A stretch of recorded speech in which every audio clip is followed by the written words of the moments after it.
special concern with the problem in Laos goes back to 1954. That year at Geneva, a large group of powers agreed to a settlement of the struggle for Indochina. Laos was one of the new states which had recently emerged from the French Union, and it was the clear premise of the 1954 settlement that this new country would be neutral, free of external domination by anyone.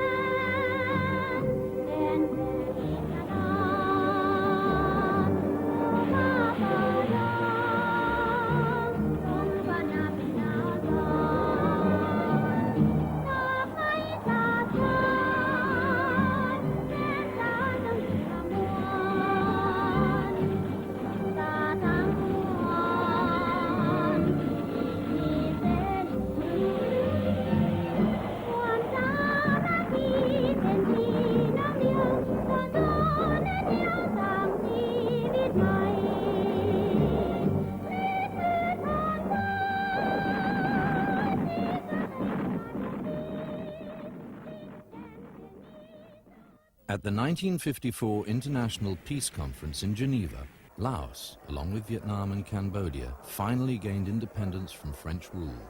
The catastrophic defeat of the French forces at Dien Bien Phu in northern Vietnam had signaled the end of 9 years of bitter conflict. The drive for independence throughout French Indochina had proved too strong to be contained by force of arms. After the conference, the British Foreign Minister, Sir Anthony Eden, expressed the hope that Laos should remain as an independent and neutral buffer. It was therefore essential that the United States should not attempt to establish any military influence. But by 1954, it was already too late. The United States had viewed the war against the French as being more than just a struggle of local people for their independence. American foreign policy makers had cast those fighting for their freedom as simply puppets of the Soviet and Chinese communists, thereby committing the whole region to a further 20 years of war.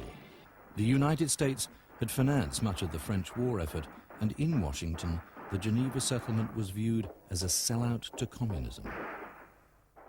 It was Laos's geographic misfortune that it bordered all the region's other states, and by the late 1950s was seen by the US as the keystone of all Southeast Asia. For the incoming Kennedy administration, Laos was a front line of the free world. In March 1961, the young president devoted an entire press conference to the country, clearly signaling his anti-communist resolve. The security of all Southeast Asia will be endangered if Laos loses its neutral independence.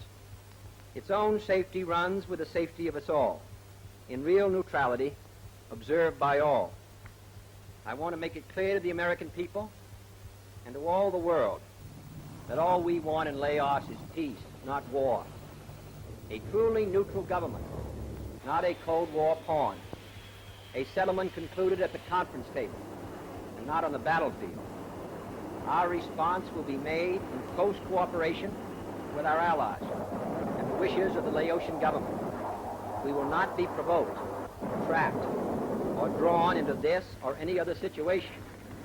But I know that every American will want his country to honor its obligations to the point that freedom and security of the free world and ourselves may be achieved.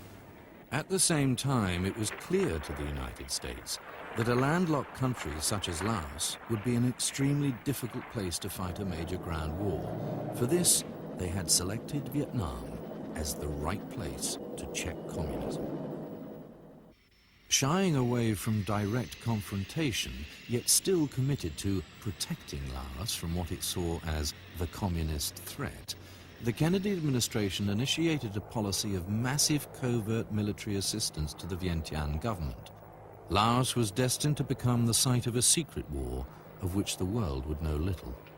Laos was a secret war because it was an embarrassment.